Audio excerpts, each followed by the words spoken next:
Hello everyone, my name is Himani Chauhan और मैं स्वागत करती हूँ आपका हमारा यूट्यूब चैनल ज्ञान मंत्र पे। आज हम करेंगे हिंदी पेडागॉजी का अध्याय नंबर 4 जिसका नाम है भाषा कौशल। तो देखिए, भाषा कौशल के बारे में फिर से हम वही करेंगे, पूरा चैप्टर अच्छे से समझेंगे और उसके बाद कुछ प्रैक्टिस क्वेश्चंस करेंगे जो इसी चैप्टर पे बेस्ड होंगे क्वेश्चंस, ताकि आपको पता चल सके कि आपको एग्ज़ाम में किस तरीके से क्वेश्चंस को अटेंड करना है। और अगर आपको हमारे चैनल से जुड़ना है तो आप हमारे टेलीग्राम से जुड़ सकते हैं। आपको सभी चीज़ का लिंक वहां पर दे दिया जाता है। वीडियो का पीडीएफ फाइल का लिंक भी आपको वहीं पे प्रोवाइड कर दिया जाएगा। बाकी सारी इन्फॉर्मेशन आप हमारे डिस्क्रिप्शन बॉक्स में चेक कर सकते हैं। तो सीटेट 2020 क्लियर करने के लिए अगर आप तैयार हैं तो हमारे चैनल से ज़रूर जुड़ें। तो देखिए, अध्याय नंबर 4 जिसका नाम है भाषा कौशल। तो सबसे पहली बात मैं आपको बता दूं कि चैप्टर में हमें क्या क्या पढ़ना है, थोड़ा सा इसके बारे में थोड़ा सा डिस्क्राइब कर देती हूँ। देखिए, भाषा कौशल हमारे 4 तरह के होते हैं। पहला होता है श्रवण, दूसरा होता है वाचिक या मौखिक अभिव्यक्ति, तीसरा होता है पठन और चौथा होता है लेखन कौशल। तो इन चारों कौशल को हमें पढ़ना है, क्योंकि इन चारों कौशल से ही हम जीवन में अपनी चीज़ों को आगे बढ़ा सकते हैं। ऐसा कोई कौशल नहीं जिसके बिना आप क्या कर सको, अपने जो सामाजिक जीवन है उसे व्यतीत कर सको। मतलब आपको इन चारों कौशल की ज़रूरत होती है और ये चारों कौशल एक दूसरे से संबंधित होते हैं, अर्थात हर एक कौशल का विकास किसी न किसी पर निर्भर ज़रूर करता है। तो इन चारों कौशल के बारे में पढ़ेंगे, इनको किस तरीके से शिक्षण विधि इनकी करनी चाहिए, किस तरीके से टीचर को पढ़ाना चाहिए इन कौशल्स को, उनके बारे में चर्चा करेंगे और लास्ट में एक क्वेश्चन जो है पर इन पे ज़रूर करेंगे।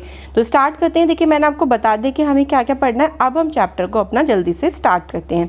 तो मैंने अभी आपको बताया कि भाषा कौशल 4 प्रकार के होते हैं, जिन्हें आप कहते हो श्रवण कौशल, वाचिक या मौखिक कौशल, तीसरा है पठन कौशल और चौथा है लेखन कौशल। ठीक है, श्रवण कौशल यानी सुनने से संबंधित होता है। ये श्रवण का मतलब सुनकर कोई चीज़ आप ग्रहण कर रहे हो, उसका कौशल कहलाता है श्रवण कौशल। वाचिक या मौखिक कौशल को कहते हैं हम जो आप अपनी बात बोलकर अगर व्यक्त करते हो तो उसे बोला जाता है वाचिक या मौखिक कौशल। तीसरा है पठन कौशल, यानी पढ़कर अर्थ ग्रहण करने का जो कौशल होता है उसे पठन कौशल कहते हैं। और फोर्थ होता है लेखन कौशल, यानी विचारों को जब हम लिखकर व्यक्त करते हैं तो उस कौशल को हम कहते हैं लेखन कौशल। तो इन्हीं 4 के बारे में हमें पढ़ना है। अब इन चारों को भी देखिए आगे फिर से डिवाइड किया गया है 2 कैटेगरीज में, और ये बहुत इंपॉर्टेंट है। तो ये जो मैंने चार्ट बनाया इसको थोड़ा सा ध्यान से देखें। तो देखिए, भाषाई कौशल को 2 तरीके से डिवाइड किया है। पहला है ग्राहात्मक और दूसरा है अभिव्यंजनात्मक कौशल। ग्राहात्मक देखिए, इंग्लिश में अगर मैं बोलूँ, क्योंकि इंग्लिश और हिंदी में ये सेम चैप्टर है, ठीक है। भाषा कौशल को कहा जाता है लैंग्वेज स्किल्स। अगर आपने वीडियो इंग्लिश पेडागॉजी की देखी हो तो मैंने वो चैप्टर पढ़ा दिया है इंग्लिश पेडागॉजी में, लेकिन हिंदी में आपको पढ़ना ज़रूरी है क्योंकि हिंदी के वर्ड्स और इंग्लिश के वर्ड्स में थोड़ा डिफरेंस होता है। तो ग्राहात्मक को बोला जाता है रिसेप्टिव स्किल और अभिव्यंजनात्मक को बोला जाता है प्रोडक्टिव स्किल, यानी जहाँ पर आप कुछ ना कुछ ग्रहण कर रहे होंगे उनको बोला जाता है ग्राहात्मक कौशल। तो ग्राहात्मक कौशल में 2 कौशल आते हैं, पहला है श्रवण और दूसरा है पठन। तो मैंने देखिए श्रवण और पठन में आपको बताया था कि श्रवण में आप कोई चीज़ सुन के ग्रहण करते हो और पठन में कोई चीज़ आप पढ़कर उसका अर्थ ग्रहण करते हो। यानी यहाँ पे दोनों जगह किस बारे में बात हो रही है, ग्रहण करने की बात हो रही है, इसलिए इसे बोला जाता है ग्राहात्मक कौशल। सेकंड आता है अभिव्यंजनात्मक यानी प्रोडक्टिव स्किल। यहाँ पर कुछ ना कुछ आप व्यक्त करोगे, ठीक है। क्या करोगे? व्यक्त करोगे। और व्यक्त करने के 2 माध्यम है, एक तो आप बोलकर अपनी बात व्यक्त कर सकते हो जिसे हम कहते हैं वाचिक कौशल, और दूसरा होता है जब आप लिखकर अपनी बात बता रहे हो तो उसे कहते हैं लेखन कौशल। तो ये कैटेगरी बिल्कुल ध्यान रखें। डायरेक्ट यहाँ से क्वेश्चन पूछा जाता है कि भाई ग्राहात्मक कौशल में निम्नलिखित में से कौन सा कौशल आता है, तो ऑप्शंस में आपको दे देंगे श्रवण और बाकी के ऑप्शन पलट देंगे। तो ध्यान रखना, ग्राहात्मक यानी ग्रहण करना और अभिव्यंजनात्मक यानी कोई चीज़ क्या करना, व्यक्त करना। तो ये चार्ट थोड़ा सा अच्छे से ध्यान रखें बिकॉज ये बहुत ही ज़्यादा इम्पॉर्टेंट चार्ट है। अब कैटेगरीज तो देखिए हमने पढ़ ली, लेकिन अभी एक एक को हमें समझना बाकी है कि भाई एक एक में क्या क्या चीज़ें हैं। तो शुरुआत करते हैं हम अपने मेन चैप्टर की, जिसमें हमें एक एक करके कौशल्स पढ़ने हैं। तो सबसे पहला कौशल देखिए आता है श्रवण कौशल, यानी इंग्लिश में बोला जाता है लिसनिंग।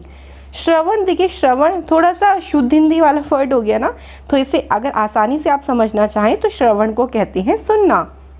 यानी जब आप कोई चीज़ सुन रहे, एक बात बताइए, जब कोई बच्चा है जब पैदा होता है, दुनिया में आता है, तो वो सबसे पहली चीज़ क्या करता है? सबसे पहले वो सुनता है। एकदम से बोलना तो शुरू नहीं कर देगा क्योंकि उसे अभी बोलना नहीं आता है, लेकिन वो क्या करता है, अपने श्रवण कौशल का जो है वो यूज़ करता है, क्योंकि जन्म से उसके बाद ये होता है, लेकिन उसे थोड़ा सा डेवलप वो आगे बढ़ता जाता है। जब उसकी एज चलती रहती है तो ये कौशल डेवलप होता रहता है, बाकी जन्म से उसके बाद श्रवण कौशल ज़रूर होता है। तो देखिए वो क्या करता है, सबसे पहले लोगों को बोलते हुए सुनता है कि वो क्या क्या बोल रही हैं, कैसे कैसे बोल रही है। तो सबसे पहला कौशल जो बच्चा यूज़ करता है वो होता है श्रवण कौशल। इसी लाइन वाइज आपको ध्यान रखना है कि पहले श्रवण कौशल का यूज़ होता है और छात्र हर चीज़ को सुनकर जो है वो ग्रहण करने की कोशिश करता है। इसके बाद सेकंड पॉइंट देखिए कि छात्र कविता, कहानी, भाषण, वाद विवाद, वार्तालाप आदि का ज्ञान सुनकर ही प्राप्त करता है और उसका अर्थ भी ग्रहण करता है। यानी फिर धीरे धीरे जैसे उसके फादर मदर हैं या कोई भी उसे कविता, लोरी वगैरह सुनाते हैं, फिर जब धीरे धीरे वो बड़ा होता है, स्कूल भी जाता है, तो उसे वहाँ पे भाषण, वाद विवाद, वार्तालाप, इन सारी चीज़ों को ना सुनना मिलता है। ठीक है, तो सुनकर वो सारी चीज़ों को ग्रहण करने की कोशिश करता है, समझने की कोशिश करता है कि भाई ये सारी चीज़ें क्या हैं। तो वो अपने कौन से इंद्रियों का यूज़ कर रहा है, वो अपनी श्रवण इंद्रियों का यूज़ कर रहा है। अगर मान लीजिए वो श्रवण इंद्रिय सही नहीं है तो वो इन सारी चीज़ों को सुनने में, इन सारी चीज़ों को समझने में, सीखने में उसे बहुत ही दिक्कत आएगी। इसलिए एक अच्छे, अगर आपको अच्छा वक्तव्य बनना है तो उससे पहले आपको एक अच्छा मतलब सुनना, लिसनिंग स्पीकर भी बनना चाहिए। आपको चीज़ों को पहले सुनना अच्छे से आना चाहिए। अगला देखिए पॉइंट इसमें आता है कि जो श्रवण कौशल है उसे अध्ययन की आधारशिला भी कहा जाता है। ये पॉइंट इंपॉर्टेंट है, नोट कर लेना। देखिए इसे अध्ययन की आधारशिला क्यों कहा जाता है? आधार का मतलब होता है बेस, यानी जहाँ से आपका बेसिक चीज़ें शुरू होती हैं उसे ही बोलते हैं हिंदी में आधारशिला। तो अभी मैंने बोला कि जब बच्चा दुनिया में आता है तो सबसे पहले अपने श्रवण कौशल का यूज़ करता है, बाद में धीरे धीरे करके वो बाकी कौशल को डेवलप करना शुरू कर देता है। इसका मतलब जो श्रवण कौशल हो गया, जो उसके श्रवण कौशल है वो उसके अध्ययन की आधारशिला है, यहीं से ही वो अपना अध्ययन यानी ज्ञान जो है वो शुरू करता है। इसलिए से बोला जाता है अध्ययन की आधारशिला। और ये ध्यान रखना पॉइंट, डायरेक्ट पूछा भी जा सकता है कि किस कौशल को अध्ययन की आधारशिला कहा जाता है। तो ध्यान रखना, श्रवण कौशल को अध्ययन की आधारशिला कहा जाता है। नेक्स्ट पॉइंट है कि इससे ध्वनियों के सूक्ष्म अंतर को पहचानने की क्षमता विकसित होती है। कि भाई जो ध्वनि है उसमें छोटे छोटे अंतर होते हैं, जैसे छोटी ई हो, एक छोटी ई होती है, एक बड़ी ई होती है। तो ध्वनियों का अंतर समझना पड़ेगा कि भाई जब छोटी ई होती है तो हमें जल्दी से बोलना है और जब बड़ी ई होती है तो हमें थोड़ा सा खींच कर बोलना है। तो ये सारे के अंतर को तभी आप समझ पाओगे जब आप इसे अच्छे से सुनोगे। तो इसके लिए शिक्षक जो है वो काफ़ी सहायक सामग्री का भी यूज़ कर सकता है, जैसे ग्रामोफोन, टेप रिकॉर्डर का यूज़ किया जा सकता है, रेडियो, चलचित्र, वीडियो वगैरह का यूज़ किया जा सकता है कि भाई इनका यूज़ करके वो बच्चों को अच्छी चीज़ें सिखा सकता है। मतलब वो अगर अच्छी चीज़ें सुनेंगे, ठीक है। और सुनने के लिए भी देखिए, अगर आप जो भी चीज़ बच्चों को सुना रहे हो वो बिल्कुल स्पष्ट होनी चाहिए। अगर टीचर भी कोई चीज़ बच्चों को सिखा रहा है या कोई कहानी सुना रहा है और बच्चे सुन रहे हैं तो टीचर को स्पष्ट रूप से बोलना पड़ेगा, तभी बच्चे भी सही से सीखेंगे। अगर टीचर अस्पष्ट बोलेगा तो फिर बच्चे भी गलत सीख जाएंगे। इसलिए टीचर को थोड़ा सा इस बात पे विशेष ध्यान रखना चाहिए और वो इन सहायक सामग्री का जो है वो यूज़ कर सकता है। ये तो बात हुई देखिए श्रवण कौशल की, भाई इसको हम कैसे विकसित कर सकते हैं और ये कैसे हमें मतलब यूज़ करने में मदद करता है। आगे हम देखते हैं कि भाई एक टीचर है वो किस तरीके से श्रवण कौशल को बच्चों को सिखा सकता है। तो सबसे पहला देखिए इसमें आता है सस्वर वाचन, कि श्रवण कौशल की शिक्षण विधियाँ कौन सी होती है। सबसे पहला है सस्वर वाचन, कि छात्र अध्यापक द्वारा किए गए आदर्श वाचन और कक्षा में किसी अन्य छात्र द्वारा किए जाने वाले अनुकरण वाचन को पहले वो ध्यानपूर्वक सुनेगा, फिर उसका शुद्ध उच्चारण करने की कोशिश करेगा। यानी अगर टीचर भी कोई चीज़ बच्चों को बोल रहा है तो पहले बच्चे उसको अच्छे से सुनेंगे। तभी मैंने बोला कि टीचर को भी साफ या स्पष्ट रूप से कोई बात कहनी चाहिए और उसके बाद जब बच्चे उसे ध्यान से सुन लेंगे यानी उनके श्रवण कौशल का विकास हो जाएगा, तब वो अपना दूसरा कौशल यूज़ करेंगे जिसे हम कहते हैं मौखिक कौशल। इसलिए मौखिक कौशल के लिए आपको सबसे पहले अपना श्रवण कौशल बेहतर बनाना होगा। नेक्स्ट देखिए वो कर सकता है प्रश्नोत्तर विधि का यूज़ कर सकता है, यानी कक्षा में शिक्षण के दौरान जो भी वो मतलब जो भी वो पढ़ने की चीज़ पढ़ा रहा है, कोई चैप्टर पढ़ा रहा है, तो वो छात्र से प्रश्न पूछ सकता है और छात्रों के उत्तर से मूल्यांकन हो जाता है कि भाई छात्र कितना उसे सुन रहे हैं, क्योंकि मेन चीज़ यही है कि भाई छात्रों का ध्यान उस टॉपिक पे केंद्रित करना। तो उसके लिए आप प्रश्न पूछ सकते हैं बच्चों से, तभी पता चलेगा कि कौन सा छात्र ध्यान से क्लास में सुन रहा है और कौन सा नहीं सुन रहा है। तो इससे भी जो है वो श्रवण कौशल का विकास हो जाएगा। बच्चों को लेकर अरे वही अध्यापक तो हमारे बीच बीच में क्वेश्चन पूछ लेते हैं, तो हमें चैप्टर को ध्यान से सुनना चाहिए। थर्ड अब आता है कहानी कहना या फिर सुनना। ये या है कहानी कहना या सुनना विधि, यानी अध्यापक कोई कहानी सुना सकते हैं और बाद में उसी कहानी को बच्चों से सुन सकते हैं। इससे पता लग जाएगा कि भाई छात्रों ने जो टीचर ने कहानी सुनाई है छात्रों को, वो बच्चों ने सुनी है या फिर नहीं सुनी है। तो कहानी के द्वारा बच्चों का थोड़ा सा ना ध्यान आकर्षित किया जा सकता है, इसके लिए हम इस विधि का यूज़ कर सकते हैं। चौथा आता है श्रुतलेख विधि। श्रुतलेख को देखिए इंग्लिश में बोला जाता है डिक्टेशन। अब आपको डिक्टेशन से समझ में आ गया होगा क्योंकि सभी ने बचपन में डिक्टेशन करी होगी, जिसमें अध्यापक वर्ड्स को बोलता था और छात्र उस वर्ड को सुन के अपनी कॉपी पर लिखता था। तो देखिए जब छात्र सही से सुनेगा कि भाई अध्यापक ने क्या हमें शब्द बोला है, तभी तो वो लिखेगा। मान लीजिए मैं आपको एक एग्जांपल दे देती हूँ इसका। मान लीजिए अगर टीचर ने अध्यापक बोल दिया या टीचर ने बोला कि विद्यालय लिखो, अब विद्यालय बच्चा तभी तो लिखेगा जब उसने विद्यालय शब्द को अच्छे से सुना होगा, ठीक है। उसके बाद टीचर ने कुछ और बोल दिया कि भाई कुछ और वर्ड लिखो या कर्मचारी लिखो, तो कर्मचारी जब अच्छे से सुना होगा तभी बच्चे इस तरीके से कर्मचारी को सही से लिख सकते हैं, वरना ऐसे भी लिख सकते हैं कर्मचारी। अगर कर्मचारी सुन लिया तो ऐसे लिख देंगे, मात्रा लगाना भूल जाएंगे। तो श्रुतलेख के लिए भी बच्चों का श्रवण कौशल जो है वो अच्छा होना चाहिए, इससे भी श्रवण कौशल के विकास करने में मदद मिलती है। तो इन चारों विधियों का हम यूज़ कर सकते हैं श्रवण कौशल के विकास के लिए। तो अब आपको श्रवण कौशल तो क्लियर हो गया होगा, यानी लिसनिंग स्किल हमारा बिल्कुल क्लियर है। चलिए फिर हम पढ़ते हैं सेकेंड स्किल की तरफ, जिसे हम कहते हैं मौखिक अभिव्यक्ति कौशल। इंग्लिश में बोला जाता है स्पीकिंग, यानी अभिव्यक्ति का सहज व सरलतम माध्यम। अगर भाई अभिव्यक्ति का मतलब है अगर आपको खुद को एक्सप्रेस करना है, आपको अपने विचार किसी को बताने हैं, तो सबसे आसान माध्यम है बोलकर बता दो, ठीक है। सबसे आसान माध्यम होता है, इसलिए इसे बोला जाता है अभिव्यक्ति का सहज व सरलतम माध्यम। यहाँ पर आप अपनी बात बहुत ही आसानी तरीके से बोलकर किसी को समझा सकते हो, लेकिन उसके लिए भी आप तभी समझा पाओगे जब आपको जो मौखिक अभिव्यक्ति है, यानी जो मौखिक कौशल है, वो अच्छे से आता होगा, तभी आप अपनी बात दूसरों को जो है वो बता सकते हो। जैसे अगर मान लीजिए जो नेता वगैरह होते हैं वो भाषण देते हैं, तो वो ऐसा आपको लगता है ना कितना अच्छे से भाषण देते हैं, कितना अच्छा बोलते हैं, क्योंकि वो अपने ना मौखिक कौशल को बहुत अच्छा बना लेते हैं। ऐसे बना लेते हैं कि सामने वाला उनकी बातों में एकदम से आ जाता है। इसलिए बोला जाता है कि मौखिक कौशल का जितना आप प्रयोग करेंगे, जितना उसको मतलब ज़्यादा से ज़्यादा बातचीत वगैरह में या वार्तालाप में यूज़ करोगे, उतना ही ज़्यादा उसका विकास होगा।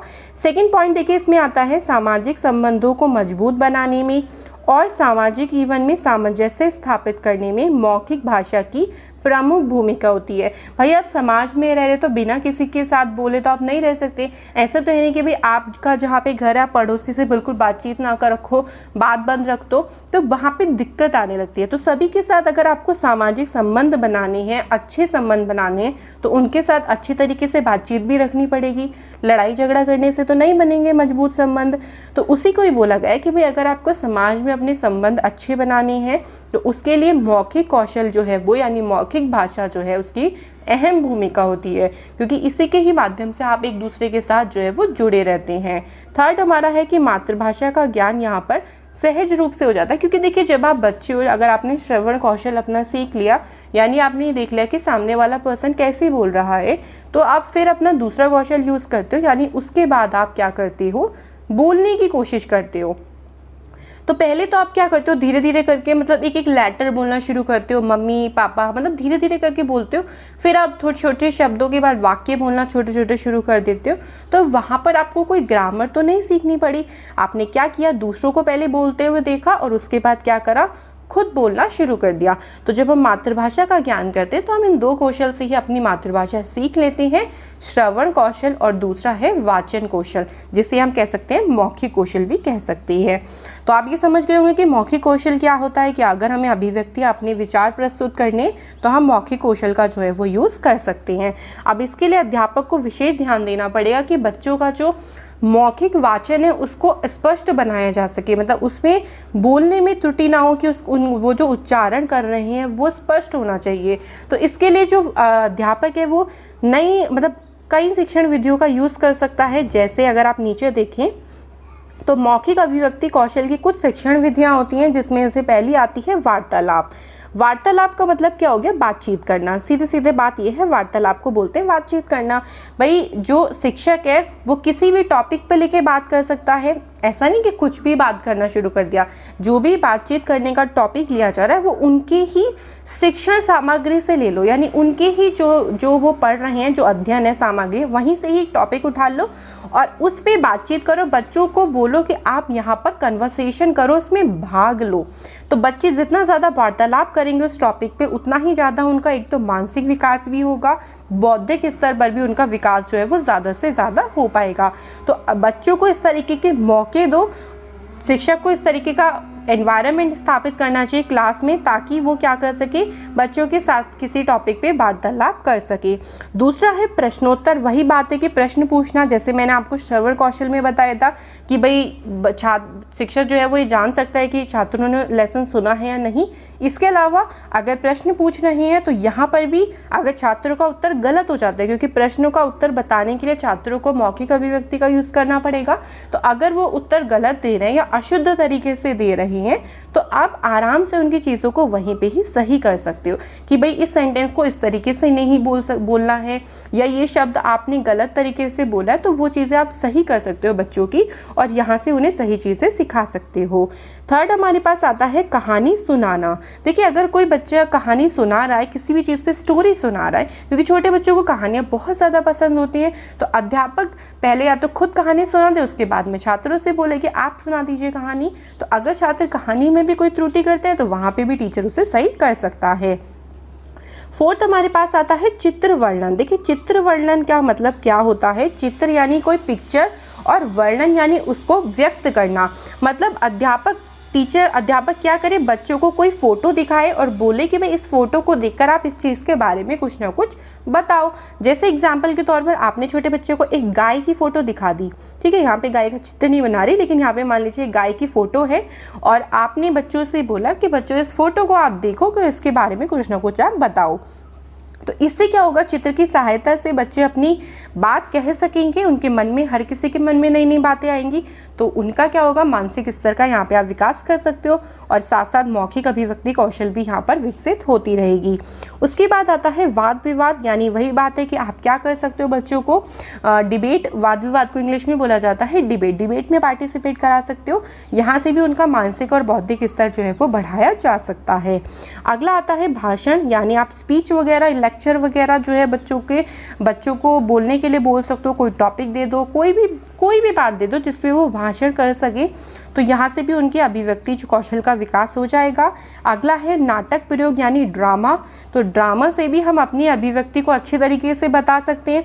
तो बच्चों में अभिनय करने की, बच्चों को बहुत शौक होता है अभिनय करने का, तो अगर किसी बच्चे को अभिनय करने का शौक है तो आप उसको करने दीजिए, वहाँ से भी कुछ ना कुछ उसका जो है वो विकास होता रहेगा। तो मेन बात यह है कि आप इन सारी चीज़ों को यूज़ कर सकते हो बच्चों की मौखिक अभिव्यक्ति कौशल के विकास के लिए। तो आई होप सो ये क्लियर हो गया होगा। देखिए कौशल अभिव्यक्ति मैं आपको शिक्षण विद्या इसलिए बता रही हूँ क्योंकि यहाँ से ही बहुत क्वेश्चन बनते हैं।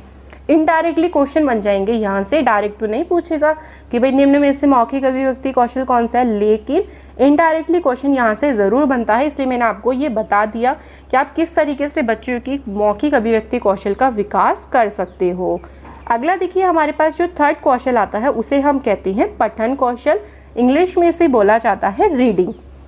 अब ये क्या है, तो रीडिंग हमें सभी को पता है कि रीडिंग का मतलब क्या होता है, पढ़ना होता है। तो पढ़ते जब मैं तो हम क्या करते हैं, मान लीजिए आप ये मैंने आपको सामने चीज़ें लिख रखी है, आप इसे पढ़ रहे हो, तो पढ़ के आप इसका मीनिंग तो निकालोगे ना खुद ही।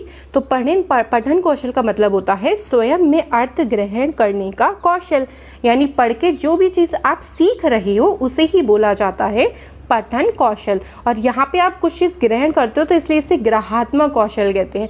लास्ट हमने पढ़ा था मौखिक अभिव्यक्ति, वहाँ पे आप कुछ ना कुछ व्यक्त कर रहे थे, इसलिए उसे अभिव्यंजनात्मक कौशल कहा जाता है। तो दोनों चीज़ों को ध्यान रखें।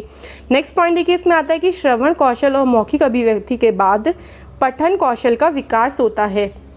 तो पहले तो आप दोनों कौशल का यूज़ कर लेते हो जब आप छोटे होते हो, उसके बाद जब आप स्कूल जाना शुरू करते हो या स्कूल जाने से पहले भी आपके फादर मदर, आपकी फैमिली आपको बुक्स वगैरह रीड कराना थोड़ा थोड़ा शुरू कर देती है। बाकी मतलब वो खुद रीड करते हैं, आप तो सिर्फ सुनते हो, लेकिन जो प्रॉपर रीडिंग होती है वो आपके स्कूल जाकर जो है वो शुरू हो जाती है। जब आप स्कूल जाते हो तब आपकी प्रॉपर रीडिंग आप क्या करते हो, शुरू कर देते हो। इसलिए बोला गया है कि भाई पहले श्रवण और मौखिक कौशल का विकास होता है, उसके बाद आपके पठन कौशल का जो है वो विकास होता है। नेक्स्ट पॉइंट देखिए, इसमें आता है कि इसके द्वारा विद्यार्थी उच्चारण को शुद्ध कर सकता है। अगर आप बच्चों को पढ़ने के लिए किताबें दे रहे हो, आप उनका पठन कौशल विकसित कर रहे हो, तो कहीं ना कहीं आप उनके उच्चारण पे भी बहुत ज़्यादा ध्यान दे रहे हो, उनके उच्चारण को शुद्ध करने की कोशिश कर रहे हो।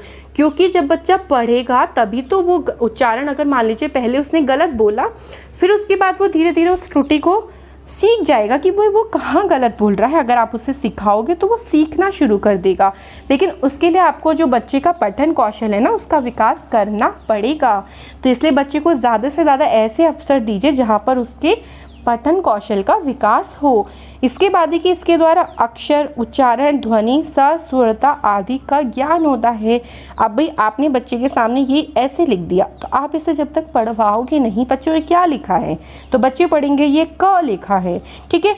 अगर बच्चों ने गलत पढ़ा तो आप उसे सही कर दो, तो उसका उच्चारण भी सही हो जाएगा। और अगर वो सही पढ़ रहे हैं तो आप आगे चीज़ें सिखाओ, नई चीज़ें सिखाओ, तो वो नई चीज़ें भी धीरे धीरे पढ़ना सीख जाएंगे। तो यही बोला जाता है कि ज़्यादा से ज़्यादा पठन कौशल का विकास करोगे तो आगे उन्हें जाकर कोई दिक्कत नहीं होगी। अगला पॉइंट देखिए क्या है, पत्र पत्रिकाएं, पुस्तकें, समाचार पत्र इत्यादि पठन कौशल में सहायक सामग्री है। क्योंकि देखिए आप जो बच्चों की कार्टून्स वाली बुक्स आती हैं, ठीक है, स्टोरी बुक्स इन्हें आप कह सकते हो, तो उन्हें आप बच्चों के लिए पढ़ने के लिए बोल सकते हो कि चलो स्टोरी बुक्स आप पढ़ो। क्योंकि छोटे बच्चों को तो स्टोरी में बहुत इंटरेस्ट होता है। आप उनकी जो बुक्स वगैरह हैं उन्हें पढ़ा सकते हो। जो थोड़े से बड़े बच्चे हो जाते हैं उन्हें आप न्यूज़पेपर भी पढ़वा सकते हो। पर लेकिन अगर छोटे बच्चों का आप पठन कौशल उनका विकसित करो तो उसके लिए आपको स्टोरी बुक सबसे अच्छी जो चीज़ रहेगी वो स्टोरी बुक रहेंगी, क्योंकि उसी में ही बच्चों को ज़्यादा से ज़्यादा इंटरेस्ट आता है। तो इन सब चीज़ों से आप क्या कर सकते हो, आपको हेल्प मिलेगी बच्चों को पढ़ाने में, उनको इस तरीके से उनको बताने में कि उनका, या फिर आप कह सकिए उनको इस तरफ आकर्षित करने में ज़्यादा से ज़्यादा हेल्प मिलेगी जब आप इन सहायक सामग्री का यूज़ करोगे। अगला है कि पठन से स्वाध्याय की प्रवृत्ति जागृत होती है। स्वाध्याय मतलब होता है खुद पढ़ने की प्रवृत्ति। देखिए जब तक आपको कोई पढ़ाता रहेगा ना, तब तक आप में आदत नहीं बनेगी कि आप खुद से भी पढ़ सकते हो। लेकिन जब आपने एक बार खुद से कुछ पढ़ना शुरू कर दिया और वो आप सही ढंग से पढ़ रहे हो, तो वहाँ पे आपको मज़ा आने लगेगा कि अरे वाह, मैंने खुद पढ़ना शुरू कर दिया, ये तो मुझे बहुत आसानी से आ गया। तो आपको खुद पढ़ने की प्रवृत्ति आपके अंदर जागृत हो जाएगी, जैसे हम इंग्लिश में कहते हैं सेल्फ स्टडी, ठीक है। बोलते हैं ना कि भाई सेल्फ स्टडी करो ज़्यादा से ज़्यादा। तो सेल्फ स्टडी का मतलब होता है खुद पढ़कर सीखो। खुद जब आप पढ़ो किसी चीज़ को समझोगे तो एकदम उसका मीनिंग पे जाओगे। नहीं समझ में आ रहा दोबारा पढ़ो, चाहे किसी की हेल्प भी ले लो, बट अपने अंदर आदत ज़रूर डालना चाहिए सेल्फ स्टडी की। तो पठन कौशल से आपकी जो स्वाध्याय की प्रवृत्ति होती है वो जागृत होती है। अब पठन कौशल की भी शिक्षण विधियाँ होती है कि हम किस तरीके से इस कौशल का विकास कर सकते हैं। तो सबसे पहली जो विधि आती है उसे हम कहते हैं वर्ण बोध विधि। अब ये है क्या, देखिए ये बोध नहीं है, सॉरी, ये बोध है, ठीक है। वर्ण बोध विधि क्या है, इसे हम इंग्लिश में कहते हैं अल्फ़ाबेटिकल मेथड। इस विधि में पहले छात्रों को वर्णों का ज्ञान कराया जाता है, मतलब अल्फ़ाबेट्स का ज्ञान कराया जाता है। वर्णों में भी देखिए स्वर होते हैं और व्यंजन होते हैं। उसके बाद हम उन्हें स्वर या व्यंजन सिखाएंगे, मात्राएं सिखाएंगे, मात्रा के बाद उन्हें अक्षर वगैरह सिखाना शुरू कर देंगे और इसके बाद क्या होगा, जब उन्हें अक्षर ज्ञान हो जाएगा तब वो अच्छे से पढ़ पाएंगे। ठीक है, तो धीरे धीरे हमें क्या करना है, वर्ण से शुरुआत करनी है, मतलब अल्फ़ाबेटिकल। अगर आप इंग्लिश पढ़ा रहे हो तो ABCD आप सिखाओगे बच्चों को, अगर आप हिंदी पढ़ा रहे हो तो A A E E और क ख ग पहले बच्चों को सिखाओगे, फिर मात्राएं बताओगे कि छोटी की मात्रा इस तरीके से लगती है, बड़ी की मात्रा इस तरीके से लगती है, ऊ की मात्रा ऐसे लगती है। तो आप धीरे धीरे करके मात्राएं सिखाओगे, फिर वो पढ़ना जो है वो अच्छे से सीख जाएंगे। तो पढ़ने के लिए पहले उन्हें वर्णों का ज्ञान अच्छे से होना चाहिए। सेकंड आता है ध्वनि साम्य विधि। देखिए, ध्वनि का मतलब साउंड और साम्य का मतलब होता है इक्वल, जो समान हो, क्योंकि कुछ ऐसे वर्ड होते हैं जो बिल्कुल समान ध्वनि के होते हैं लेकिन बोलने में अलग होते हैं। ठीक है, जैसे होता है सुन और दूसरा होता है बुन। ठीक है, तो थोड़ा सा अंतर है सुन बुन, मतलब साउंड तो एक तरीके की आ रही है बट थोड़ा सा बोलने में फ़र्क है। तो इस तरीके के शब्दों को पहले आप बच्चों को सिखाओगे तब वो अच्छे से उच्चारण जो है वो इनका सीख जाएंगे। तीसरा आता है देखो और कहो विधि। देखो और कहो विधि में क्या मतलब होता है, इसमें आप कोई वस्तु दिखा रहे हो बच्चों को, कोई चित्र वगैरह दिखा रहे हो, तो उससे क्या होगा, जब चित्र अगर दिखा है उसके नीचे वस्तु का नाम लिखा होता है। मान लीजिए आपने पहले हमने क्या बोला था कि कोई काऊ यहाँ पर है, ठीक है, या फिर कोई पर्सन यहाँ पे काऊ कुछ भी है और नीचे लिखा है गाय, यह इंग्लिश में बोल दीजिए काऊ। तो आप इस चित्र के नीचे बोलोगे कि बच्चों से ये क्या लिखा है, तो बच्चों से पढ़ने की कोशिश करेंगे कि भाई क्या लिखा है, उस चित्र को भी देखेंगे और नीचे जो लिखा है उसे पढ़ने की कोशिश भी करेंगे। तो यहाँ से बच्चों को दो चीज़ें विकास होगा बच्चों का, बच्चे समझने की कोशिश भी करेंगे और उनका पठन कौशल का भी विकास हो जाएगा। तो दोनों चीज़ों का इस विधि से आप विकास कर सकते हो। अगली जो विधि आती है उसे हम कहते हैं कहानी विधि। कहानी विधि के माध्यम से तो आप देखिए अच्छे से बच्चों को कोई भी कहानी की बुक दे दो या कोई आपने कहानी पे चार्ट वगैरह बनाओ या कोई बोर्ड पे आप छोटी सी कहानी लिख दो और उसके बाद बच्चों से बोलो कि आप इसे पढ़ के दिखाओ। अगर बच्चे वहाँ पे गलती कर रहे हैं तो उन गलतियों को आप सुधारते रहो, क्योंकि यहाँ से बच्चों के उच्चारण पे आप क्या कर सकते हो, बहुत ज़्यादा ध्यान दे सकते हो। तो इन 4 विधि का आप यूज़ कर सकते हो बच्चों के पठन कौशल के विकास के लिए। तो थर्ड कौशल हमारा क्लियर हो गया होगा। चलिए हम बढ़ते हैं फोर्थ कौशल की तरफ।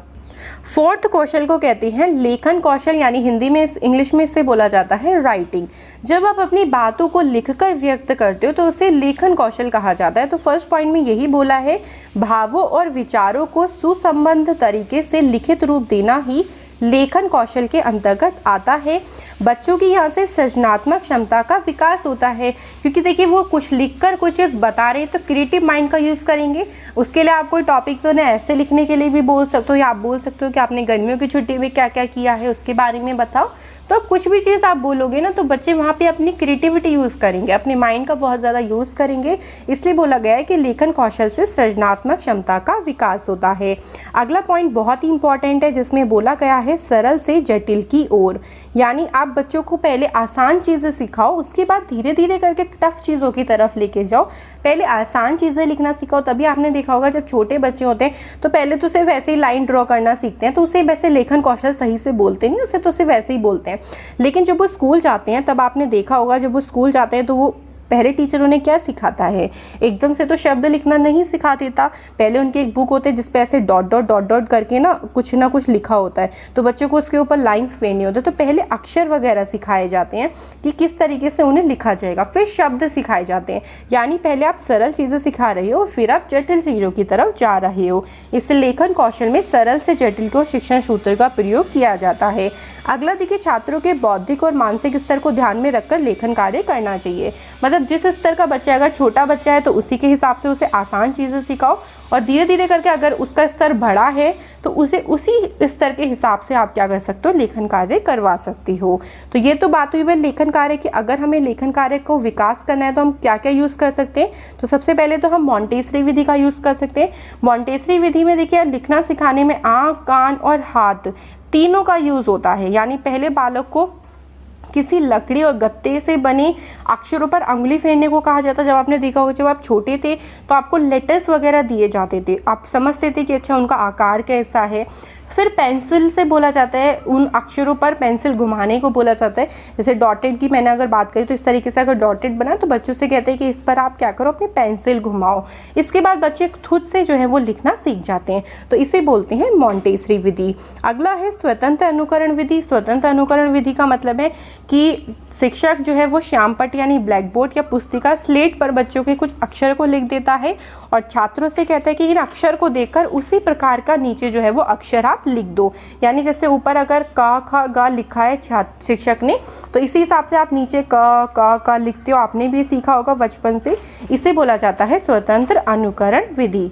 अगला है लेखन अभ्यास। ज़्यादा से ज़्यादा आप लेखन कार्य बच्चों से करवा सकते हो। उसके लिए आप पहले चाहे उन्हें लेखन कार्य में सुलेख करवा सकते हो, अनुलेख करवा सकते हो, श्रुतलेख भी करवा सकते हो।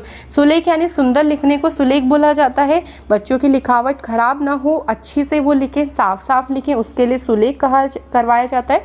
और श्रुतलेख का मतलब है जब आप बच्चों को डिक्टेट वगैरह करते हो, मतलब उसमें बच्चा क्या करता है, सुनकर किसी चीज़ को लिखता है, तो यहाँ पर उनका श्रवण कौशल का विकास भी होता है और लेखन कौशल का, यहाँ पर दोनों चीज़ों का विकास हो जाता है। तो इन सारी विधि का आप यूज़ कर सकते हो लेखन कौशल के विकास के लिए। तो देखिए 4 कौशल के बारे में हमने पढ़ लिया। अगर कोई भी डाउट हो ना किसी भी बात में तो आप ज़रूर पूछिए, बट कोई डाउट मत रखिए, क्योंकि इस बार ठान लीजिए कि सीटेट क्लियर करना ही है और हमारी ये कोशिश है कि आपका सीटेट इस बार ज़रूर क्लियर हो जाए। अब हम चलते हैं अपने क्वेश्चंस की तरफ। तो अब हम प्रैक्टिस क्वेश्चंस करते हैं। सबसे पहला क्वेश्चन है भाषा की आधारभूत कौशल, यानी भाषा के जो कौशल हैं वो हमेशा अर्जित किए जाते हैं, वो सर्वथा पृथक होती हैं, अंतः संबंधित होते हैं या फिर क्रमबद्ध रूप से चलते रहते हैं। तो मैंने जो भाषा के आपको 4 कौशल बताए, श्रवण, मौखिक, तीसरा था पठन और चौथा था लेखन। तो मैंने आपको एक लाइन शुरू में बोली थी कि चारों एक दूसरे से संबंधित होते हैं। तो इस क्वेश्चन का आंसर आप समझ गए होंगे। सी थर्ड वाला ऑप्शन इस क्वेश्चन का बिल्कुल राइट आंसर है, क्योंकि जब आप श्रवण कौशल करते हो तो उसके साथ साथ मौखिक भी करते हो, और जब आप श्रवण कौशल करते हो तो जब आप श्रुतलेख करते हो तो श्रवण कौशल और लेखन कौशल दोनों का यूज़ करते हो। तो सारे कौशल एक दूसरे से संबंधित होते हैं। तो फर्स्ट क्वेश्चन का थर्ड ऑप्शन बिल्कुल राइट आंसर है। अगला क्वेश्चन देखिए, मैंने आपको बताया था, देखिए सेकंड क्वेश्चन सीधे सीधे पूछ लिया ना, ये आया हुआ है पेपर में कि ग्राहात्मक कौशल में कौन कौन से शामिल होते हैं। ग्राहात्मक यानी ग्रहण करने से संबंधित है, और ग्रहण जब आप करते हो तो 2 चीज़ों में आप ग्रहण करते हो, एक तो जब आप सुनते हो कोई चीज़ और एक जब आप पढ़ते हो। तो इसलिए इसका थर्ड वाला ऑप्शन बिल्कुल राइट हो जाएगा। सुनना और पढ़ना, ये दोनों ही कौशल ऐसे कौशल हैं जहाँ पर आप चीज़ों को ग्रहण करते हो, इसलिए इन्हें बोला जाता है ग्राहात्मक कौशल। आगे बढ़ते हैं, अपने थर्ड क्वेश्चन की तरफ चलते हैं। तो इसमें पूछा गया है, यदि छात्र की डैश इंद्रियों में दोष है, यानी कौन सी इंद्रिय बतानी है हमें उसमें दोष है, तो वह ना तो भाषा सीख सकता है और ना ही अपने मनोभावों को व्यक्त कर सकता है। तो देखिए, अगर बच्चे का सबसे पहला जो कौशल है यानी श्रवण कौशल में अगर दोष हो जाएगा, जब उसका श्रवण कौशल में दोष है तो फिर वो उसे बोलने में भी प्रॉब्लम होगी, वो सही से नहीं बोल पाएगा, क्योंकि श्रवण कौशल और मौखिक कौशल एक दूसरे से अंतः संबंधित होते हैं, आपको पता है। तो जब उसके श्रवण कौशल के इंद्रियों में दोष है, यानी सुनने में दोष है, तो उससे चीज़ों को व्यक्त करने में भी प्रॉब्लम होगी, तो वो भाषा को सही से नहीं सीख पाएगा और अपनी बात को व्यक्त करने में भी उसे प्रॉब्लम होगी। तो इसलिए थर्ड क्वेश्चन का सेकंड वाला ऑप्शन बिल्कुल राइट हो जाएगा। अगले क्वेश्चन पे चलें तो फोर्थ क्वेश्चन में बोला गया है, पढ़ना कौशल में डैश सर्वाधिक महत्वपूर्ण है, उच्चारण की शुद्धता, अर्थ ग्रहण करना, लिपि चिन्हों की जानकारी या फिर द्रुत गति से पढ़ना। तो देखिए, पढ़ने वाला जो कौशल है उसमें सबसे ज़्यादा महत्वपूर्ण होता है अर्थ ग्रहण करना। पठन कौशल में सबसे पहले मैंने आपको एक लाइन बताई थी कि पठन कौशल का मतलब ही क्या होता है, जब आप कोई चीज़ को पढ़कर उसका अर्थ ग्रहण करते हो तो उसे ही बोला जाता है पढ़ना। ठीक है, तो पढ़ने में सबसे ज़्यादा महत्वपूर्ण भूमिका यही होती है कि आप जो पढ़ रहे हो उसका आपको समझ में भी आ रहा है, आप क्या पढ़ रहे हो, या बस ऐसे ही पढ़ते चले जा रहे हो। तो सबसे ज़्यादा महत्वपूर्ण होता है अर्थ ग्रहण करना।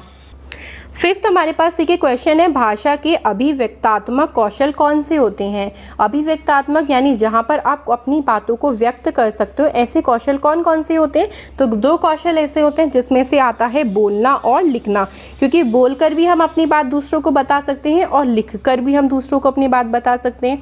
तो 2 कौशल होते हैं, अभिव्यक्तात्मक और ग्राहात्मक पूछा जाएगा तो सुनना और पढ़ना दोनों ग्राहात्मक कौशल होते हैं। तो इन 2 क्वेश्चंस को आप ज़रूर ध्यान में रखें।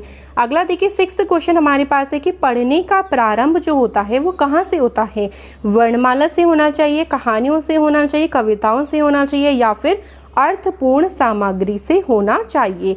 तो मैंने आपको बताया था कि जब बच्चा पढ़ना शुरू करता है तो सबसे पहले उसे क्या चीज़ पढ़ाई जाती है। ध्यान करें, मैंने आपको बताया भी था, वर्ण बोध विधि बताया था ना। तो जो वर्ण बोध विधि में क्या होता है, पहले हम वर्णों का ज्ञान कराते हैं, यानी सबसे पहले हम वर्णमाला बच्चों को सिखाएंगे। पहले उन्हें वर्ण पता होंगे तभी तो उसे बोलना सीखेंगे, तभी तो बाद में अक्षर, शब्द, कहानियाँ, कविताएं ये सब कहना सीखेंगे। तो जो पढ़ने का प्रारंभ होता है वो वर्णमाला से होना चाहिए। तो 6th क्वेश्चन का फर्स्ट वाला ऑप्शन बिल्कुल सही है। अगला क्वेश्चन देखिए 7th क्वेश्चन, भाषा शिक्षण में बालक में मौखिक कौशल के विकास के लिए क्या सबसे कम महत्वपूर्ण है। यानी इन चारों ऑप्शन में से सबसे कम महत्वपूर्ण वाला ऑप्शन आपको चूज़ करना है जिसमें आपका मौखिक कौशल विकास सबसे कम होगा। फर्स्ट में है किसी विषय पर चर्चा करना, सेकंड है बच्चों की बातों को धैर्य से सुनना, तीसरा है प्रश्नों के उत्तर पूछना और चौथा है अपनी बात कहने का पूरा मौका देना। तो देखिए इस क्वेश्चन का आंसर होगा थर्ड वाला ऑप्शन। क्यों होगा, क्योंकि देखिए अगर आपने कोई क्वेश्चन पूछा, अगर आपने अपने सब्जेक्ट या अपना जो चैप्टर पढ़ा रहे हैं उससे रिलेटेड कोई क्वेश्चन पूछा तो बच्चा लिमिटेड होता है, यानी वो लिमिट है, मतलब जो उस चैप्टर में बताया गया होगा जितना उतना ही तो वो बताएगा।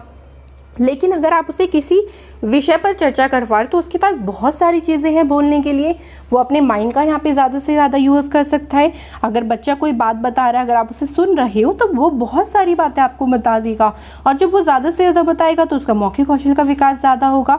यहाँ पर भी जब आप बच्चों को उसकी बात कहने का मौका दे रहे हो तो यहाँ पर भी उसके मौखिक कौशल का विकास ज़्यादा से ज़्यादा हो पाएगा। लेकिन तीसरे क्वेश्चन में लिमिटेड विकास होगा। जब आप प्रश्नों का उत्तर पूछ रहे हो तो प्रश्नों का उत्तर एक लिमिटेड होता है ना, ऐसा तो नहीं कि वो बोलता ही जाएगा। तो यहाँ पर उसका मौखिक कौशल का विकास होगा तो, लेकिन इन तीनों ऑप्शंस में से कम होगा। यही पूछा गया है क्वेश्चन में कि सबसे कम महत्वपूर्ण किस में होगा, तो ये थर्ड वाला ऑप्शन बिल्कुल इसका सही हो जाएगा। अगला क्वेश्चन देखिए 8th क्वेश्चन में पूछा है, भाषा की कक्षा में कहानी सुनाने का मूल उद्देश्य क्या होता है। देखिए कहानी सुनाने का उद्देश्य होता है बच्चों की कल्पना शक्ति का विकास करना, क्योंकि कहानी में इमेजिनरी चीज़ें होती हैं। अगर मान लीजिए आप परियों की कहानी सुना रहे हो तो वहाँ पे आप बच्चों से इमेजिन करवाओगे कि परियां उड़ती हैं आकाश में, इस तरीके से उनके पास जादू होता है, तो आप बच्चों की इमेजिनेशन को बढ़ाओगे। अगर आप कोई टेक्नोलॉजिकल चीज़ें बता रहे हो तो वहाँ पर भी कि भाई जो रॉकेट है वो ऐसे गया नीचे आ गया, तो यहाँ पे इमेजिनेशन उनकी क्या कर रहे हो, आप उसको विकसित कर रहे हो। इसलिए 8th क्वेश्चन का फर्स्ट ऑप्शन बिल्कुल राइट हो जाएगा। तो ये थी आज की हमारी वीडियो जो कि भाषा कौशल पर आधारित है। आप हमें ज़रूर बताएं कि आपको वीडियो कैसी लगी, और कोई डाउट हो तो फिर से मैं कहती हूँ कमेंट बॉक्स में पूछ सकते हैं। अगली वीडियो में मिलेंगे फिर से एक नए टॉपिक के साथ। बने रहिए हमारे साथ सीटेट 2020 के लिए, और आपके इस सीटेट 2020 में हम आपकी पूरी तरीके से मदद करेंगे। बस आप हमारे साथ बने रहें। मिलते हैं नेक्स्ट वीडियो में। वीडियो को ज़्यादा से ज़्यादा लाइक शेयर करें, जो लोग नए जुड़े हैं चैनल को सब्सक्राइब करें। Thanks for watching.